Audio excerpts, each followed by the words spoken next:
So remember, the goal of Wing Chun is to learn to move the body naturally and at higher levels of what naturally is, because that means I have even more control over my center of gravity, more control over the fluidity of motion, more ability to adjust to whatever force is acting on my body at that time.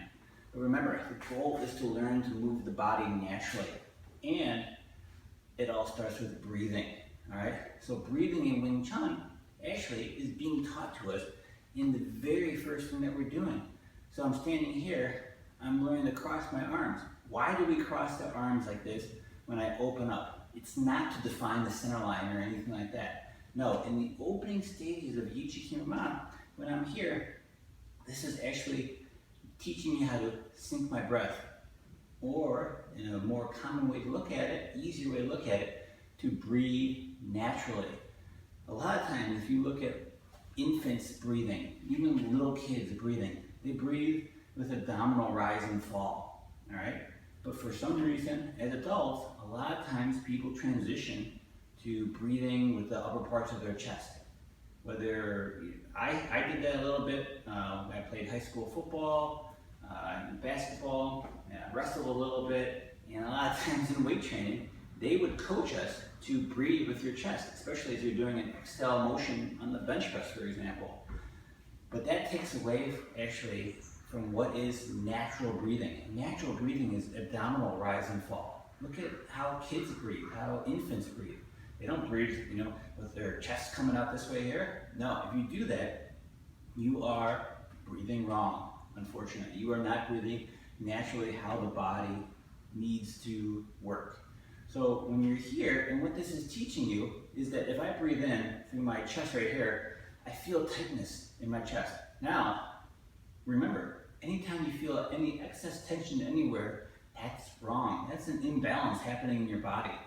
So when I'm here, what this is teaching me is, now if I breathe with abdominal rise and fall, and just kind of like let the gut hang out, don't worry about the tight six-pack or anything like that. When I'm here, now I don't feel that tightness in my chest.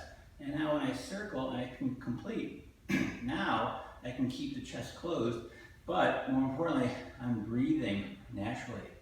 That's what it's teaching me. Now, also when we talk about breathing, and whether it's Chi-Sao or I'm just learning to punch, I do not want to create a cadence of me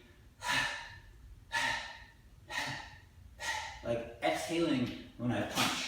All right, again, you need to breathe naturally. Now, we talk about in Wing Chun in the school, like the Ki-Hai function. If I throw a ball, I'm gonna naturally kind of exhale on the motion, but I don't want to develop a cadence where I'm always overstimulating myself unnaturally during that motion. Again, you have to look at what is natural for the body. But if I do a little bit of an exhale when I do that, that's fine, but I don't need to put in any extra amount of motion or extra amount of exhale into a specific motion. You want to, again, just breathe naturally. Just like if you were running around, playing a sport, you wouldn't stop and try to exhale naturally in the heat of the motion. No, or you wouldn't exhale putting more power into it in the heat of the motion. If you're playing basketball, football, whatever, you need to move naturally and you need to breathe naturally. So remember, don't put in any specific, exhale motion when you breathe, when you do that. And remember, I don't want to breathe from the upper chest. I want to breathe, let the abdominal rise and fall naturally, just like little kids do. Again, everything you do in Wing Chun, I guarantee you've already done it through your life. You just have forgotten what is natural for the body to do. All right, good luck, hope this helps.